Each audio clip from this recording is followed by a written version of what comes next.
Well, I think I've reached my limit. I've held back all that I can, people. Loved ones have cautioned me for years to stay away from controversial subjects, and for the most part, I've listened. I've used discernment, I've chosen my battles, I've stayed relatively silent, but not anymore. And not because I'm looking for a fight either, which I know is likely coming. I'm speaking up because the truth demands it. This book here tells me that the harvest is plentiful, but the laborers are few. Now, how can that be true when there have never been so many churches and professing religious people in the world? Here's what Isaiah said about the church leaders in his day. This is chapter 56, verses 10 and 11. It says, "His watchmen are blind. They are all ignorant. They are all dumb dogs. They cannot bark. Sleeping, lying down, loving to slumber. Yes, they are greedy dogs, which never have enough. And they are shepherds who cannot understand. They all look to their own way, everyone for his own gain from his own territory." Wow. Let that sink in. Today, in this limp-wristed, effortless grace Christianity, multitudes are failing to speak up against sin or warn of a judgment to come. Listen, friends, if my shepherd dog didn't bark and chose self-preservation over protecting the flock out here on the farm, it would be worthless to me. Aren't the church leaders today guilty of the same things that Isaiah was talking about in his time? Are they not choosing self-preservation over speaking out against the corruption in this world? I'm not saying all of them, but a multitude of them. Okay, going along with this political correctness. Maybe worried about their paycheck or 401k. I don't know. But shoot far. Huge swaths are promoting a lot of this nonsense today. So if God can use my voice to proclaim his message to a perishing world, so be it. Here I am, Lord, send me. And you know who this brings to mind? Elijah. When the nation of Israel had gone totally corrupt, worshiping Baal, compromising at every level, Elijah shows up. One man. And Ahab the king looks at him and says, "Is that you, O troubler of Israel?" Elijah wasn't the troubler. He wasn't the problem.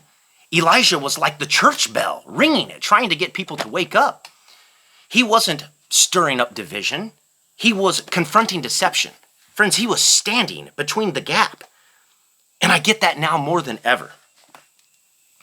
If calling people back to truth makes you the troubler, then maybe this world needs more troublers. You see, this isn't new for me.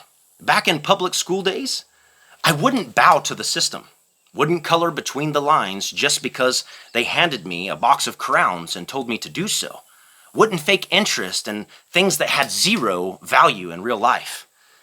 Now, I remember when the school called the police to try and stop me and a couple of friends from pulling off a senior prank. The principal sat right there beside me. I guess they thought that would work. But how can intimidation work on someone who knows they're free from the system's programming? I didn't fit the cultural mold. Bright orange shorts, maroon cut-off Mansfield Lions shirts. No care for fashion, trends, or climbing social ladders. And if someone had too much to say about it, well, in that day, we could settle it down at the Cody Freeman ballpark. And yeah, I got called names behind my back. I got misunderstood.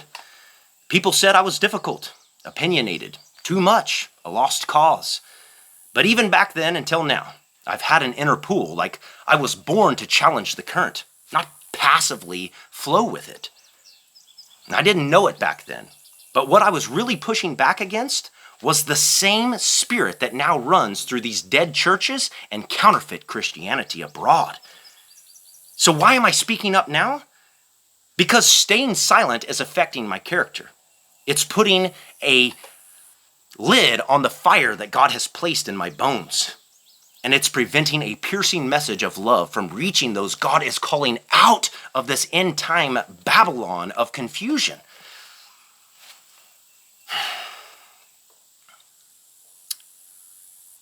All while many of these church leaders should be sounding the alarm, they're singing lullabies. And I'm not okay with that. So please hear me out. We're standing at our own Mount Carmel moment. Lines are being drawn, not by me, but by the realities that we're facing. And the question is the same as it was back when Elijah asked it. How long will you falter between two opinions? If God is God, follow him. If the world is your God, if these pastors are your security, if the birds you're flying with and these institutions are of the same feather, if these buildings and denominations are your peace, then follow that. You can live in your delusional world and pretend that you can have God and everything else your selfish carnal heart desires if you want. But I sincerely hope that's not your choice. Listen, if I didn't care, if I didn't love, I'd remain silent. So yeah, I might come across as intense. I might turn over some uncomfortable stones. Some people may even call me a troubler. But if standing up for truth makes me the problem in a world full of compromise and fakeness, then I'll be that problem. And hopefully every time by God's grace. Because I'm learning, I'm not here to blend in, friends. I'm here to shine a light on all those who want more than this world has to offer. And if that light exposes some darkness, then praise God. We know the truth can hurt, but love heals. So no more holding back. No more safe silence. I'm here now, and I won't stay quiet anymore. How about you?